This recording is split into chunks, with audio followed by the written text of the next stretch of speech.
刘培元的英文教室经典演说篇第130集，我们来回顾第39跟40。因为我们前面都讲过了所以我们这边只是念一下就是加强印象，温习一下。因为这边经典演说都是经典的一方面英文好，一方面它有一些人道的东西可以提升我们的精神灵魂的层次因为现在一般人这个比较欠缺请分别订阅我的15个 YouTube 频道因为我总共15个，不是只有一个所以大家可以按15个这个是海伦凯勒很有名的盲人，看不见，从小看不见，瞎子也听不到，叫做盲聋盲可是一般讲盲哑聋哑讲聋哑他自学学问也蛮不错的所以是一个伟人他老师也是很伟大他的一个很有名的演说消弭战争Strike Against War 我们来念一下一个句子黑色，一个句子红色这样比较好区分。然后绿色字是动词动词有3种情况，一个是一个句子一个动词合理，一个是一个句子没动词省略不能没动词可以省略，还有一个是超过2个动词方式就可以用对等连接词跟这个标点符号分号一些方法变成2个主句，2个以上的主句一个主句一个动词嘛。那这些子句动词都不算，因为子句是补充补充性的。那我们来念。The propagandists have still another object, and a very important one. They want to give the people something to think about besides their own unhappy condition. They know the cost of living is high, wages are low, employment is uncertain, and will be much more so when the European call for munition stops. No matter how hard and incessantly the people work, they often cannot afford the comforts of life. Many cannot obtain the necessities. Every few days we're given a new war scared to land the realism to their propaganda. They have had us on the verge of war over the Lusitania, the Gulf Light, the Ancona. And now they want the working man to become excited over the sinking of the Persia. The working man has no interest in any of their ships. The Germans might sink every vessel on the Atlantic Ocean and the Mediterranean Sea and kill the Americans with every one. The American working man will still have no reason to go to war. All the machinery of the system is being set in motion. About the complaint and then the protest from the workers is heard the voice of authority. France says, fellow working men, patriots, your country is in danger. You are foes in all sides of us. There is nothing between us and our enemies except the Pacific Ocean and Atlantic Ocean. Look at what has happened to Belgium. Consider the fate of Serbia. Would you murmur about low wages when your country, your very liberties are in jeopardy? What are the miseries endured compared to the humiliation of having a victorious German army sail up the East River? Quit your winning. Get busy and prepare to defend your firesides and your flag.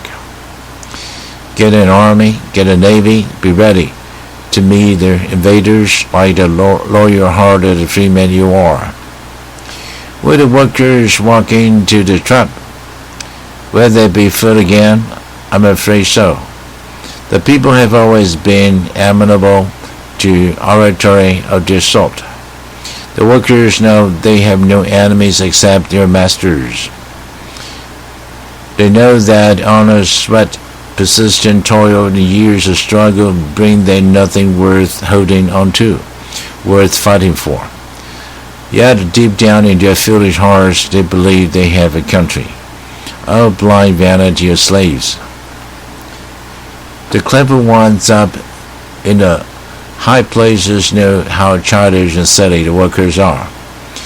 They know that if the government dresses them up in khaki and gives them a rifle and starts them off with a brass band and the waving banners, they will go forth to fight valiantly for their own enemies. They are taught that brave men die for their country's honor. What a price to pay for an abstraction! The lives of millions of young men are the millions crippled and blinded for life existence made hideous for still more millions of human beings. The achievement and inheritance of generations swept away in a moment, and nobody better off for all the misery. This terrible sacrifice would be comprehensible if the thing you die for and cook country fed, clothes, house, and warm you, educate, and cherish your children. I think the workers are the most unselfish of the children of men. They toil and live and die for other people's country, other people's sentiments, other people's liberties, and other people's happiness. The workers have no liberties of their own. They are not free when they are compelled to work 12, 10, or 8 hours a day. They are not free when they are ill paid for their exhausting toil. They are not free when their children must labor in mines, mills, and factories, or starve, and when their women may be driven by poverty to lives of shame.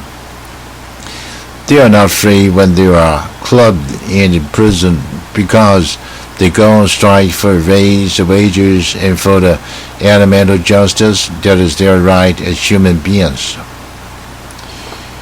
We are not free unless the men who frame and execute the laws represent the interests of their lives of the people and no other interest.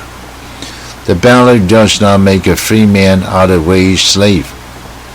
There is never exists a truly free and democratic nation in the world. From time immemorial, men have followed with blind loyalty and strong men who had the power of money and of armies. Even while battlefields were piled high with their own dead, they have tilled the lands of the rulers and have been robbed of the fruits of their labor. They have built palaces and pyramids, temples, and cathedrals that held no real shrine of liberty. As civilization has grown more complex, the workers have become more and more enslaved. Until today, they are little more than parts of the machines they operate. Daily, they face the dangers of railroad, bridge, skyscrapers, freighter train, stokehold, stockyard, lumber wrapped in mine.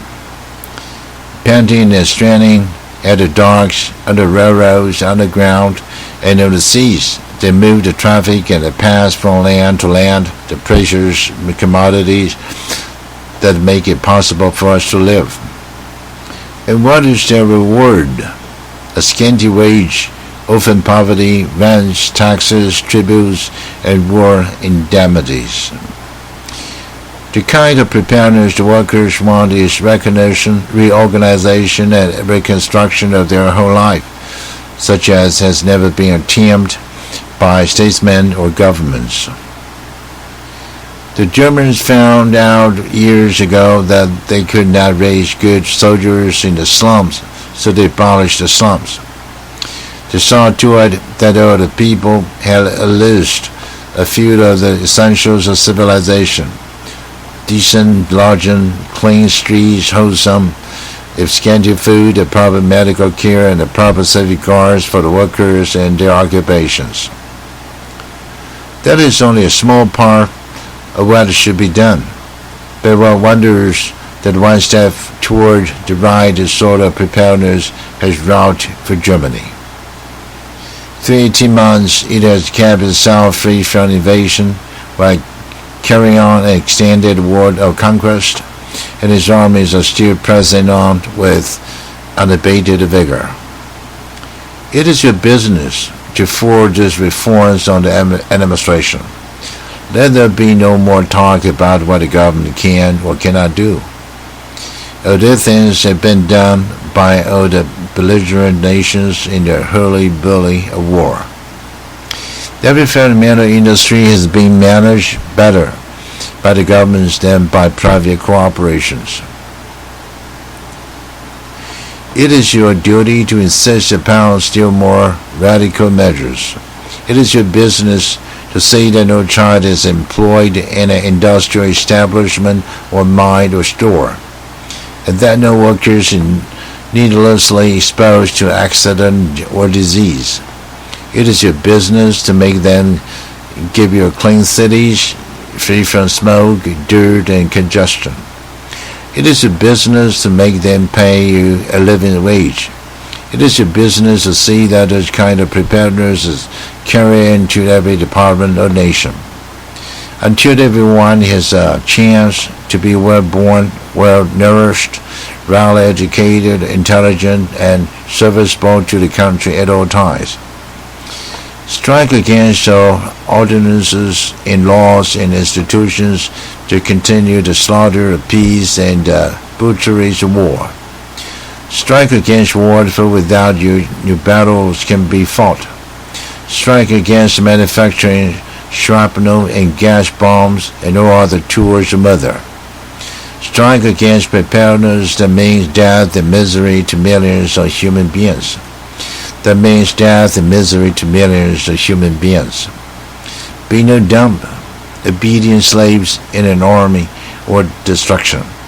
Be heroes in an army of construction. 好，我们这一集回顾到这里啊，内容也蛮精彩，但是论点呢见仁见智啊，他的想法跟一般的这个政府很多人想法不一样。那我有15个 YouTube 频道啊，教英文主要是这12个，一字多义，正确发音啊，各有不同的难度跟实用性，你可以根据你个人条件啊，先选哪一些适合你的啊。因为我有15个 YouTube 频道，所以欢迎大家一次能够捧场都按15个订阅啊。好，这一集回顾到这里。